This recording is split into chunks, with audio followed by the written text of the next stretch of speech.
Could you talk to me a little bit about what happens when a consumer, such as yourself, is hospitalized? Um, can the aid work for her? Unfortunately, no, unless you're willing to pay out of pocket, because that would be considered duplication of services. I mean, because you're in a hospital, they're caring for you, they're changing the sheets, they're assisting you, and you can't have your aid there. The insurance company paying for both. So no, that won't be that won't be possible. However, if you do have to go to the hospital, and say you transport yourself. Let's talk a little bit about employer responsibilities on this program.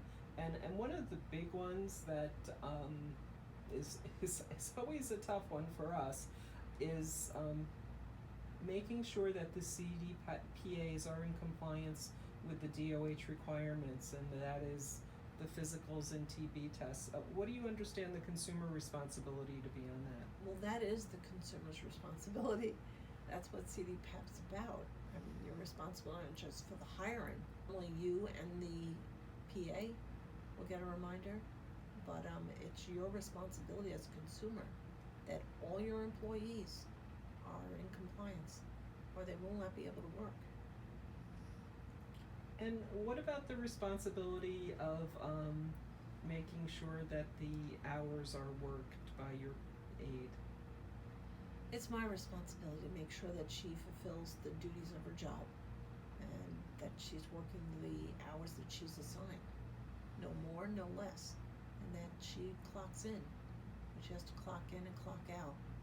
As long as she's on the job, she better be clocked in. And when she leaves the job, she has to make sure she clocks out. But that's my job to oversee that that's done.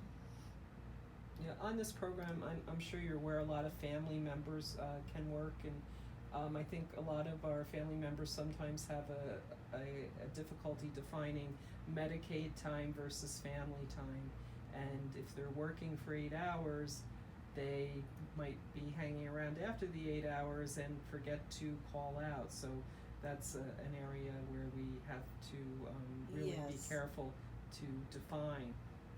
A little more about the consumer and the CDPA responsibility. The way the PA gets paid is by calling in with a PIN number. What do you know about your consumers' PIN numbers? I shouldn't. As a consumer, my job is to make sure that they have their PIN number. If they don't have a PIN number, they can't work. So if they have their PIN number, they've got to keep it to themselves. It's like a Social Security number. You don't pass it around. You don't share it with another PA. You don't give it to a family member and think, oh, my family member could work that day. I won't be able to make it in. It doesn't work that way. Your PIN number is your way of clocking in. That's how you get paid. I go, and that's the way they know you're on the job. And to be honest with you, if something ever happened on a PA shift, they better be there. Because if it's not them, they're going to be held responsible for it because they're the one that clocked in. It doesn't make sense. They have to keep that to themselves. And what do you do in the case of an emergency? If an aide has to leave, do you have an emergency plan? Yes, I do. I mean, that pretty much had to be established before I was ready to start being a consumer. I had to have something in place. I actually currently have a family member that's registered.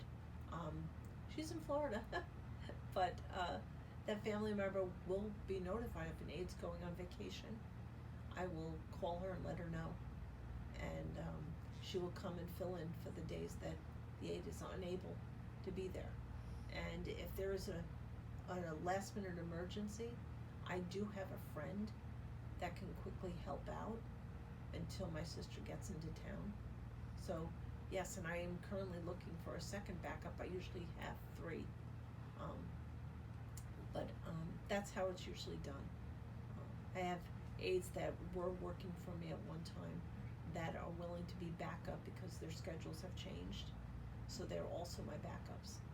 So I can also call on them, see if they have availability in an emergency situation. So yes, it's been able to be established quite well. I haven't had any issues in the past, even when we've had slight emergencies occur. And could we also talk a little bit about the agreement that you sign with your aide as to what their duties are, and you know, how you set that up Yes, and so forth? well, it all starts with the Department of Health assessment, Department of Social Services assessment of my needs. And I use that as a jumping off point. And I also, the MLTC reviews that as well.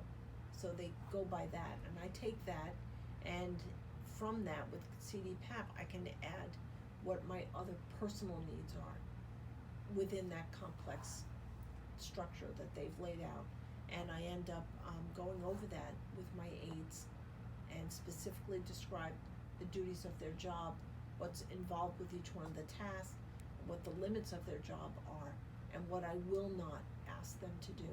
So they're very aware that I am aware of limits and boundaries, that they're basically working with me, for me, not family, not, they don't have to take care of the entire house. There are some light cleaning involved, and by light cleaning, they mean light cleaning. They're not working for everyone else. The same thing goes with cooking with me, not for the entire household. I said, so it makes things a lot easier once those rules are clearly defined and the duties are clearly defined, and they're very aware of what they're walking into, and there's none of that ambiguity in their job duties. It's made for a very nice, easygoing relationship. And last thing we want to discuss is the call-in system. Whistle's had one for quite a few years. As you know, as of January 1st, it will be a federal requirement.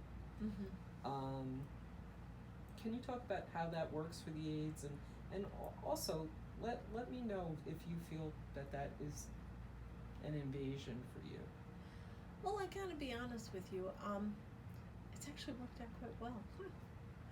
Initially, I probably thought, geez, I have to make sure they're clocking in. Before it was a time slip. But honestly, it works out quite well.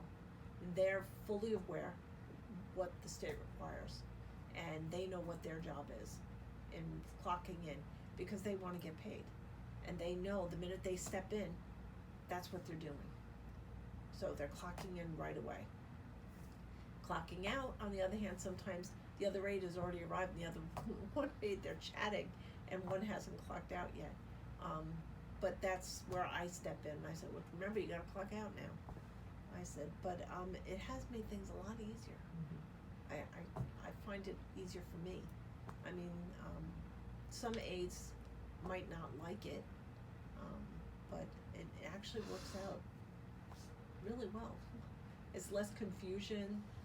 I don't have to worry about time slips as much unless they've missed or they ran out to catch a bus and they've got to clock out. And I am required by law that I submit a timesheet, so they know that they've left at this time, and this way then their hours are consistent, that the MLTC is aware of what they worked. But otherwise, I don't find an invasion at this point. It's working well for us. Thank you, Sandra.